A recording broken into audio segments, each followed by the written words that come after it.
네, 안녕하세요. 오늘은 그 활동지원사 소식지 49호 새로 발간돼서 한번 내용 읽어 드리려고 나왔습니다. 예, 어저께 발송 작업을 다 마쳤어요. 우편 발송을 다 했는데, 그래도 이제 혹시 선생님들 주소가 변경됐다거나 그러신 분들이 있으시면은 카페에다가 댓글 남겨주시거나 사무실로 전화 주시면은 뭐 다시 발송해 드릴 수 있으니까요. 그렇게 하시면 될 것 같고요.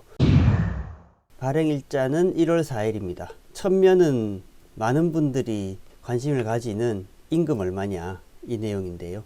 일단 활동지원 수가가 15,570원으로 정해졌어요. 결국에는 그 정부 초기 안에서 증액이 안 됐습니다. 예, 어쨌든 그렇게 이번에 다른 복지 분야에서도 많은 사실 감액 이야기가 되게 많았는데, 그래도 어쨌든 정부안을 유지했다는 것에서 만족을. 중증장애인 가산수당이 대상자가 별로 없는데 2,000원의 주간이다가 야간에 3,000원이었는데 그 주간에 3,000원의 가산수당이 부여가 되고요. 그리고 야간에는 4,500원이 됩니다. 예, 그런 상황이고, 일면 보시면은 저희 그 기자회견 하던 것도 퍼포먼스도 막 하고 이렇게 했던 거 사진도 들어가 있고요. 그리고 아무래도 이제 올해도 이제 최저임금 고지를 지키기 위해서 최저임금, 저희는 항상 이제 최저임금 가지고 이야기를 하니까 이런 것들이 싸움이 예상된다, 이런 내용이고요. 결국에는 얼마 받아야 되느냐가 제일 선생님들 관심이 많으실 텐데, 뭐 최저임금은 발표된 거니까 아실 테고, 9,620원이고요. 거기에다가 이제 주휴수당, 5분의 1이잖아요. 보통 이제 5일 일하면 하루에 주 휴일이 주어지니까 그게 5분의 1입니다. 그리고 연차 미사용 수당을 저희가 15일 기준으로 적어 놓긴 했는데, 사실 이게 그 근속 연수가 오래되면 오래될수록 그 15일이 아니라 이제 하루씩 이제 뭐 16일, 17일 이렇게 늘어나거든요. 그래서 사실 선생님들이 이제 활동지원사는 이제 한 센터에서, 한 기관에서 뭐 오래 있을 필요 없다 이런 이야기들 하시는데, 법률적으로는 어쨌든 연차 수당이라도 이제 조금씩 더 많아지니까요. 그것들 이게 15일 기준으로 했지만은 사실은 그 근속연수 오래되신 분들은 좀 더 이 금액이 올라가게 된다. 그리고 관공서 공휴일 규정에 관한 수당, 이제 관공서 공휴일 유급휴일 수당도 이제 저희가 13일로 잡아서 계산을 해놨는데요. 하여튼 이렇게 되는 거고, 이번에는 이제 그 4대 보험 요율도 조금씩 올랐다고 그러더라고요. 다른 좀 참고해서 했는데, 이것도 이제 구체적으로 이제 사업장 규모별로 차이 나는 부분들이 있습니다. 그래서 그런 건, 근데 어쨌든 이런 사회보험료 요 부분은 사실 그 사업장에서 신경 써야 될 부분이니까 우리가 그렇게 그렇게까지 많이 보실 필요는 없을 것 같아요. 근데 어쨌든 지금 여기 이제 우리가 최저임금과 이제 주휴수당, 연차수당, 공휴수당 이렇게 해서 이제 직접 시급으로 받아야 되는 거 얼마냐, 요게 제일 중요한 건데, 그 기관마다 이제 그 임금을 지급하는 방식이 조금씩 다릅니다. 이제 아예 이제 시급으로 전부 다 환산을 해서 그냥 시간급으로 이렇게 환산해서 지급을 하는 경우들이 있고, 이 경우에는 뭐 12,580원 정도는 받아야 된다. 여기다가 아까 말씀드렸죠. 연차 수당은 이제 근속연수가 오래될수록 올라가니까 이런 것들을 반영해서 받으셔야 되고, 노동조 수당도 받아야 됩니다. 연차 수당까지만 시급으로 지급을 하면은 이제 공휴일 수당을 따로 맞춰서 받아야 되는 거고요. 그리고 시급의 75%로 맞춰서 지급을 하는 경우들이 있습니다. 그런데 그렇게 하면은 근로기준법이 위반이 되잖아요. 그래서 차액을 더 지급을 해줘야 됩니다. 연차수당이라든가 공휴일수당, 노동전수당 이렇게 다 받으셔야 되고, 기본급 주휴수당 시급으로 지급한 경우 11,540원 요 정도, 딱 뭐 11,550원 요 정도 이렇게 공지하는 경우들이 많을 것 같은데, 이 경우에는 연차수당이나 공휴일수당, 노동절수당 이런 것 좀 알아보셔야 됩니다. 그렇죠. 야간 휴일수당도 항상 이제 저희가 챙겨야 되는 부분이고요. 노사협의회나 이제 좀 실제 뭐 회의체 통해서 요거 이제 사업자 쪽이랑 이렇게 이 대화를 할 때 좀 고려하셔야 될 부분들, 이제 아무래도 센터들이 이제 항상 이제 수가가 모자란다 이런 이야기들을 하지만, 그럼에도 이런 부분들을 고려해야 된다. 그 보통 모자란다고 하는 경우들은 이제 60시간 이상 이제 단시간 노동자가 아닌 경우들 대한 이야기이고, 그 60세 이상 활동지원사들 재직하신 분들 굉장히 많잖아요. 저희가 50대가 제일 많은데 어쨌든 60세 이상이 엄청 많습니다. 36.5% 이 정도에 이른다고 하면은 그것에 대해서 이제 회사의 그 센터에서 남길 수 있는 수익 부분이 있거든요. 그래서 이런 부분들을 따져서 정말로 센터가 뭐 센터나 활동지원 기관들이 얼마나 수익이 안 나는지 이런 구체적으로 회계를 좀 따져봐야 되는 부분입니다. 이게 정말로 줄 수 없는지 이런 부분들을 고려해야 된다. 사실 이런 부분들에 대해서는 사실 활동지원 기관에서는 거의 이야기들을 잘 하지 않거든요. 그래서 이제 낮은 수가에도 좀 이제 사업 반납 안 하는 것들, 그리고 뭐 활동지원사 분들은 다들 아시겠지만은 기초지자체에서 활동지원 기관 공모한다고 하면 서로 경쟁해서 다 하려고 하잖아요. 근데 그런 이유들이 이런 것들이 있습니다. 1년 미만 퇴직 적립금도 기관 수입으로 나오고 본인 부담금 이런 것들이 수익으로 나오니까요. 이런 것들에 대해서 어쨌든 사업기관이 회계 공개를 해야지 이런 것들에 대해서 사실은 저희가 이해를 하는 거죠. 그리고 그 최근에 그 기관 여러 개 쓰시는 활동지원사 분들이 많아서 여기 팁으로 하나 추가를 했는데, 앞에 이제 주 15시간 이상 반드시 바우처를 결제를 해라는 내용이고요. 주 노동법으로는 이제 주 15시간 미만 근무하는 경우에 초단시간 노동자라고 해서 이제 뭐 퇴직금도 지급하지 않아도 되고, 그리고 이제 뭐 연차, 유급휴가, 뭐 주휴수당 이런 것들을 안 하거든요. 그래서 반드시 양쪽 모두 소정 근로시간이 15시간 이상 돼야 된다, 주에. 그래서 두 곳으로 나누실 때는 이틀 정도는 8시간 이렇게 반드시 하시는 게 좋고요. 인건비, 운영비 구분 지급하라는 내용으로 이제 기자회견하고, 그때 이제 그 발언해 주신 공익인권법제에 대한 그 공감에 강은희 변호사님께서 발언을 요약한 겁니다. 보시면은 이제 번째로 이렇게 하신 거예요. 현재 운영비와 인건비가 혼재되어 통으로 지급되는 활동지원 급여 비용을 인건비와 운영비로 분리하여 지급할 것을 명시합니다. 수가에는 인건비와 기관의 사업비가 혼재되어 지급되기 때문에 지원사의 인건비가 오르면 기관의 이익과 운영비가 감소하게 되고, 기관은 이익을 최대한 확보하기 위해서 지원사의 인건비를 최대한 낮게 지급할 요인이 큽니다. 갈등을 부추깁니다. 그래서 이렇게 구분해서 지급하는 것을 계속 주장을 하고 있죠. 유튜브 영상, 현장 영상 올려서 보시면은 강은희 변호사님 발언하는 것도 영상으로 있으니까 한번 들어보시면 좋을 것 같습니다.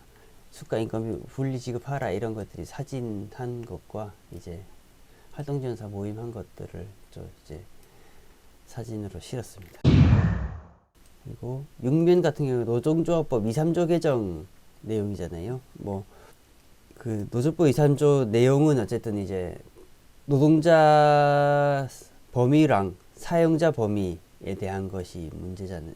지금 계속 쟁점이 되고 있잖아요. 이제 보통 플랫폼 노동자, 특수고용, 간접고용 이런 노동자들을 인정하지 않고 있어서 그런 범위를 좀 넓히자 이런 것들을 내용하고 있고, 지금의 노동조합법은 이제 뭐 정당한 노동조합 행위 이런 것들에 대해서 이제 분쟁 상태에 대해서 뭐 좀 되게 협소하게 하고 있어서, 그래서 정당한 그 쟁의 행위의 범위도 넓혔고 손해배상 청구도 하기 어렵게 해놓았습니다. 그래서 뭐 결론적으로 이 법이 활동지원사들하고 뭐가 관계가 있냐, 뭐 사실 좀 관계 없게 생각하실 수도 있는데, 이런 것들은 그 활동지원사의 원청이 사실은 정부잖아요. 그래서 활동지원사도 이제 지금 현재로서는 이제 근로계약 체결하는 활동지원 기관이 유일한 사용자지만 사용자 범위가 확대되면은 정부가 이제 교섭 사용자로 인정될 가능성이 높아지지 않겠나, 그러면 이제 매년 이제 수가 인상 같은 걸 요구할 때 그 정부에 요구하고 있으니까 그런 것들도 이제 직접 이제 우리가 대화할 수 있는 창구가 열리지 않겠나, 이런 것들 기대할 수 있는 법률 개정입니다. 그래서 아무래도 활동지원사들도 이 법률 개정을 남녀교육 평등과 일가정 양립의 지원에 관한 법률에 직장 내 성폭력과 구분하여 고객으로부터 성희롱 등을 당했을 경우에 보호를 위한 조치를 지정하고 있다. 사실 저희가 그 장애인 이용자분들한테 뭐 성희롱, 성추행 당하시는 활동지원사분들이 많습니다. 그 사건화가 되지 않아서 그렇지 저희한테 상담 오시는 사례들은 굉장히 많고요. 사실 또 이제 성희롱, 성추행 관련해서 그런 것들에 대해서 이제 신고한다던가 뭐 이렇게 당사자로서 막 이렇게 나서서 피해자로서 이렇게 나서서 이렇게 하시기가 어려워서 그런 경우들이 많은데, 그런 것들을 어떻게 대처해야 되는가에 대한 이야기를 법률에서 어떻게 나와 있는지를 안내를 해드려야 될 것 같아서요. 요게 이제 보시면은 그 남녀고용평등법 제14조의 2 고객 등에 의한 성희롱 방지라고 있어서, 사업주는 고객 등 업무와 밀접한 관련이 있는 사람이 업무 수행 과정에서 성적인 언동 등을 통하여 근로자에게 성적 굴욕감 또는 혐오감 등을 느끼게 하여 해당 근로자가 그로 인한 고충 해소를 요청할 경우 근무 장소 변경, 배치 전환, 유급 휴가의 명령 등 적절한 조치를 하여야 한다.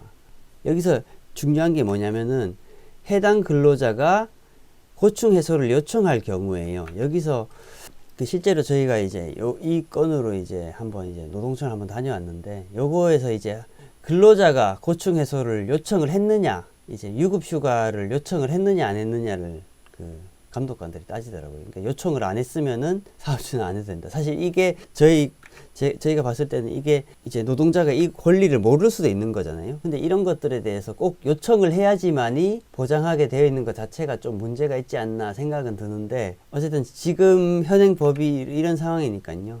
이제 성추행이나 성희롱 당하셨을 경우에 사업장에다가 반드시 유급휴가 달라, 고충 해소를 요청한다, 이런 거를 이제 명확하게 의사표명을 하셔야지만이 이런 것들이 나중에 권리 주장을 하시기에 좀 유리한 면이 있다라는 걸 알려드립니다. 그래서 아무래도 성추행, 성희롱 당하시면은 좀 정신은 없으실 테지만 이런 부분들에 대해서 좀 증거를 남길 수 있는 뭐 문자 메시지를 그 기관에 문자 메시지를 보낸다든가 이메일을 보낸다든가 이런 것들이 좀 유효하겠죠.